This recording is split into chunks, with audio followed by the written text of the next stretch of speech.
let's have a look at a couple of more learning slides and visual aids, specifically before the next presentations. Question time. Well, again, state your policy at the start. What does it mean, listen actively to each question? What does it mean? Actively.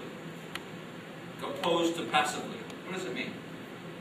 Very good attention. Give very good attention, gentleman says. That's for sure.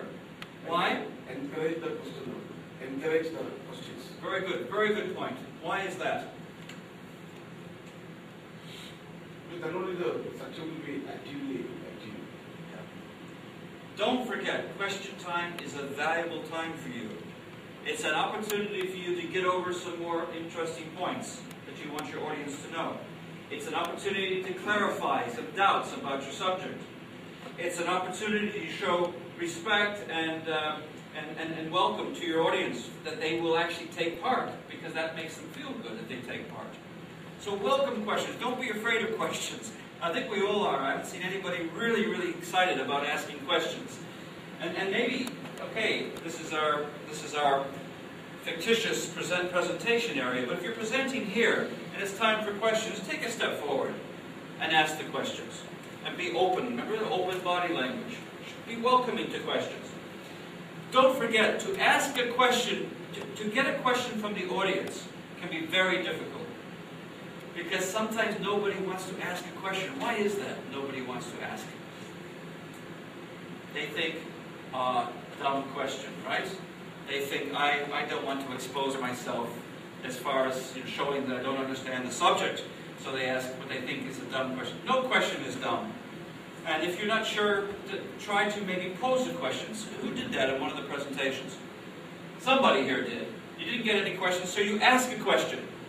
So Rick, what do you think about teamwork? Have you learned something new today? It gives me a chance to say, well, yeah, actually I did.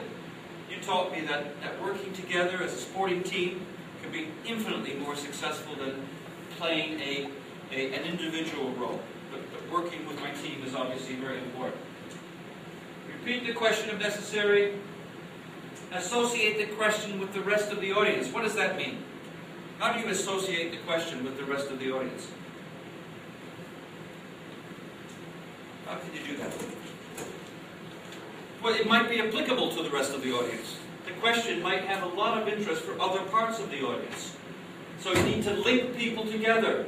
Show interest to all tables. The question comes from this table, but it might have some particular interest at that table or that table. So try and do that. Keep your answers concise. Why? Keep your answers short and sweet. Why do you do that? So you can take more questions, exactly. You don't, pardon? You don't want to get into a debate. Question time is, right, question time is not for debates, yes? You don't want to start another presentation all over again. You just finished one. Very good point. You don't want to start all over again. Okay, this is important. Check location. What did I say about my seminar in Toronto? You want me to remind you? Yeah, no, don't remind me. It's an experience I want to forget. Because I didn't check things in advance, everything went wrong. And worst of all, it was about waste of time. Presentation techniques. Yes, it was a waste of time. Okay, and then rehearse, rehearse, rehearse. Give me, to close this slide out, give me some ideas about rehearsing. How can you rehearse? But the point is, it can be uncomfortable, but it has a lot of value if you're willing to take time for it. Same with the voice, right? I'm on radio, and I listen to myself. It's twice a week on 90.4, and I listen to it, and I think, ooh, I'm humming and awing and stuttering, but I'm speaking from I'm not speaking from notes, so it's a little bit hard sometimes. But the point is, I'm learning. Each time I listen to the voice, I'm learning a little bit more about how to speak and how to project it. So are you, by coming up here and doing presentations. Speaking of that, I'd like to have the next presenter, and who'd like to be next?